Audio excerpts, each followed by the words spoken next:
आगे बढ़ेंगे, रुख करेंगे कुछ और खबरों का। एमपी से खबर है, मध्य प्रदेश में शिवराज सिंह हुकूमत ने कोरोना टीकाकारी मुहिम को और फाल बनाने और वैक्सीन की फराहमी को यकीनी बनाने के लिए ग्लोबल टेंडर करने का फैसला किया है।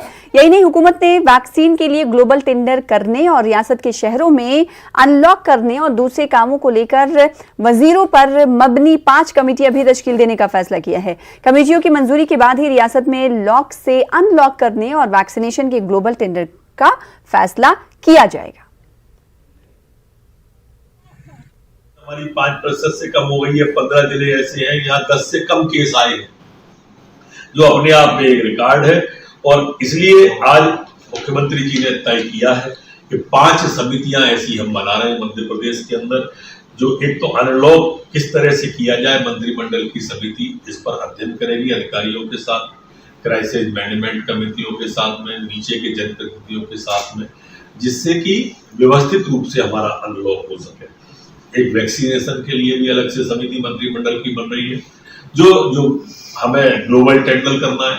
हमें वर्तमान में यहाँ पर जैसे हमने मंत्रिमंडल की समिति लगा के ऑक्सीजन की उपलब्धता, सीटी स्कैन की उपलब्धता को गति दी और हमने एक मॉडल प्रदेश बन के उभरे, वैसे ही कमोबेश ये समितियां हमारी करेंगी, तो सबसे तालमेल बिठा कर एक व्यवहार समिति भी है, इसमें कहीं कोई त्रुटि न हो हमारी वाणी में, वो भी देखेंगी। ऑक्सीजन के लिए, सीटी स्कैन के लिए जैसा मैंने बनाया, ऐसे 5 समितियां मध्य प्रदेश में मंत्रियों की बनने वाली हैं, जिनकी घोषणा आज कल में हो जाएगी, जो अनलॉक करने से लेकर बाकी की सारी चीजें। तो इस खबर पर मजीद बातचीत करने के लिए रुख करेंगे मध्य प्रदेश के भोपाल का, जहां से हमारे नुमाइंदे मेहताब आलम जुड़ रहे हैं इस खबर पर मजीद अपडेट के साथ। मेहताब आलम, जैसे कि मध्य प्रदेश में शिवराज सिंह की सरकार है, दूसरी रियासतों की हम बात करें तो वैक्सीनेशन की कमी को लेकर मरकजी सरकार पर उन्होंने इल्जाम लगाए। हालांकि मध्य प्रदेश हुकूमत की तरफ से ऐसा नहीं किया गया, क्योंकि उनकी सरकार वहां पर बीजेपी की ही है। ऐसे में सवाल ये उठता है कि ग्लोबल टेंडर का जो फैसला किया है सरकार ने, इसके पीछे क्या मकसद देखा जा रहा है? देखिए, इसके पीछे मकसद ये है कि हिंदुस्तान की कंपनियों से रियासत को वैक्सीन नहीं मिल पा रही है और हुकूमत ग्लोबल टेंडर के जरिए वैक्सीन की फराहमी को यकीनी बनाना चाहती है।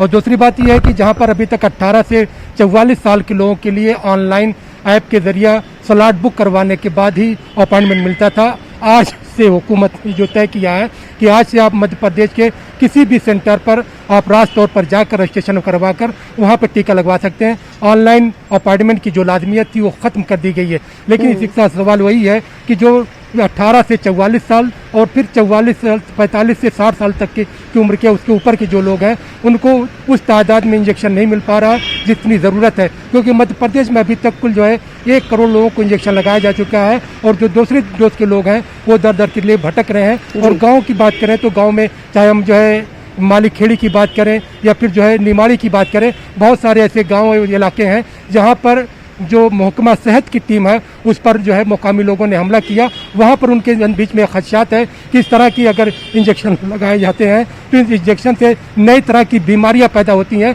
तो हुकूमत उन जगहों पर जो है नई बेदारी मुहिम शुरू करने की तैयारी कर रही है, ताकि लोगों को बताया जाए कि इंजेक्शन लगाने से किसी तरह का कोई खदशा नहीं है, बल्कि ये सेहत का टीका है और इसके लगाने से जहाँ आपकी इम्यूनिटी सिस्टम मजबूत होगी और कोरोना की वबाई बीमारी से रोकने में और बीमारी को खात्मा करने में मदद मिलेगी। बिल्कुल, तमाम जो मिथ है उन्हें तोड़ने की भी कोशिश सरकार की तरफ से जारी है। लेकिन जैसा कि मध्य प्रदेश सरकार ने ग्लोबल टेंडर करने का फैसला किया है, तो इससे बात ये साफ हो जाती है कि सरकार के पास वैक्सीन नहीं, यानी बीजेपी दौरे इख्तिदार रियासतों में भी वैक्सीन की किल्लत है। भले ही सरकार, मरकजी सरकार इस बात को ना मानती हो, लेकिन एक बात और यहाँ पर जान लेना बेहद जरूरी है और ये आपकी नजरों से भी गुजरी होगी मेहताब आलम, क्योंकि हम जानते हैं कि दिल्ली हुकूमत ने, अरविंद केजरीवाल ने कहा था कि दूसरी कंपनियों से जब उन्होंने वैक्सीन के लिए रुजू किया तो उन्होंने हाथ खड़े कर लिए। उन्होंने कहा कि मरकजी हुकूमत ही लेन देन के मामले को तय करेगी वैक्सीन को लेकर। ऐसे में इस जिम्न में इस फैसले को कैसे देखा जाए?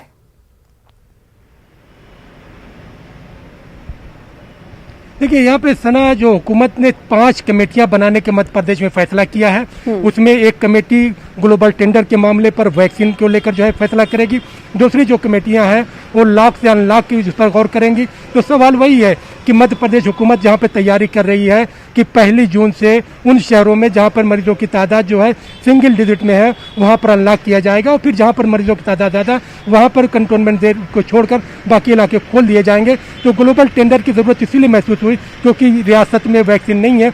वहीं पर जो है जो रूस की दवा स्पुतनिक है उसको भी जो है खरीदारी की तैयारी अंदर खाने से चल रही है। अब हुकूमत ग्लोबल टेंडर के जरिए किस वैक्सीन को लेती है और किस मकदार में मुहैया की जाएगी इसका फैसला ग्लोबल टेंडर की जो वज़रा की कमेटी है वही तय करेगी। बिल्कुल, और यहाँ पर ये भी नाज़रीन को बता देना बेहद जरूरी है क्योंकि पिछले दिनों ही हमने देखा था कि मरकजी वजारत सेहत की तरफ से एक बयान जारी किया गया था कि अभी मुख्तलिफ रियासतों के पास एक अदाद-ओ-शुमार जारी किए गए थे कि इतनी वैक्सीन मौजूद हैं, आने वाले दिनों में कुछ और वैक्सीन उन्हें फराहम की जाएंगी, लिहाजा रियासतों के पास वैक्सीनेशन की या वैक्सीन की कोई कमी नहीं है। लेकिन मध्य प्रदेश सरकार, जहां पर बीजेपी की सरकार है, वो फैसला कर रही है कि ग्लोबल टेंडर किया जाएगा आने वाले दिनों में। ऐसे में नाज़रीन आप समझ सकते हैं दोनों रुख को। बेहद शुक्रिया हमारे साथ जुड़ने के लिए मेहताब आनम और इस हवाले से तफसीलात फराहम करने के लिए।